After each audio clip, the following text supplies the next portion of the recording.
বন্ধুরা, আমার নিকিতাস kitchen and blog চ্যানেলে আপনাদেরকে স্বাগতম। এখন আমরা ঠান্ডা ঠান্ডা বেলের শরবত বানাবো। দেখি বেলটার ভিতরে কেমন, আর একটু ফাটাতে হবে।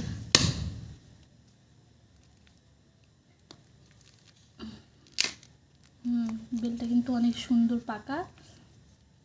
আমি এখানে চিনি নিয়ে নিয়েছি, এখন বেলটা দিয়ে দিব।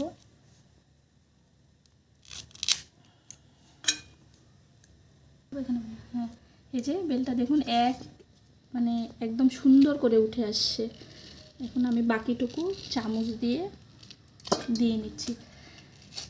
ঠান্ডা ঠান্ডা বেলের শরবত খেতে কিন্তু ভালোই লাগে, যেহেতু গরম এখন পড়ে গিয়েছে। আর এখন বেল সবসময়, এখনই বেলের সময়।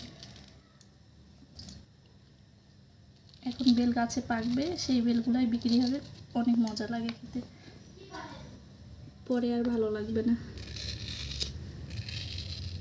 সবগুলো বেল দিয়ে দিলাম।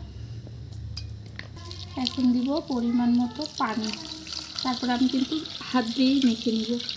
এটা অন্য কোনো কিছু দিয়ে মাখালে অত সুন্দর করে ম্যাশ হবে না।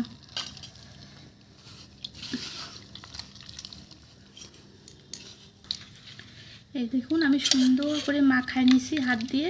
এখন বাকি যেগুলো আছে এগুলো আমি হাত দিয়ে ছেঁকে ছেঁকে তুলে ফেলবো। এই যেগুলো আমি এখন উঠিয়ে নেব। আমার তৈরি হয়ে যাবে ঠান্ডা ঠান্ডা বেলের শরবত। এই যে তৈরি হয়ে গেল, দেখুন ঠান্ডা ঠান্ডা বেলের শরবত। এখন খাওয়ার পালা। কে বেলের শরবত পছন্দ করেন অবশ্যই জানাবেন। আমরা কিন্তু প্রতিদিন একটা করে বেলের শরবত খাই এখন। দেখুন কত সুন্দর লাগছে দেখতে, খেতেও কিন্তু অনেক মজা লাগে।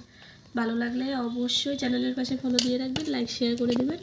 আর অবশ্যই কেমন লাগলো কমেন্ট বক্সে জানাবেন। ধন্যবাদ সবাইকে দেখার জন্য।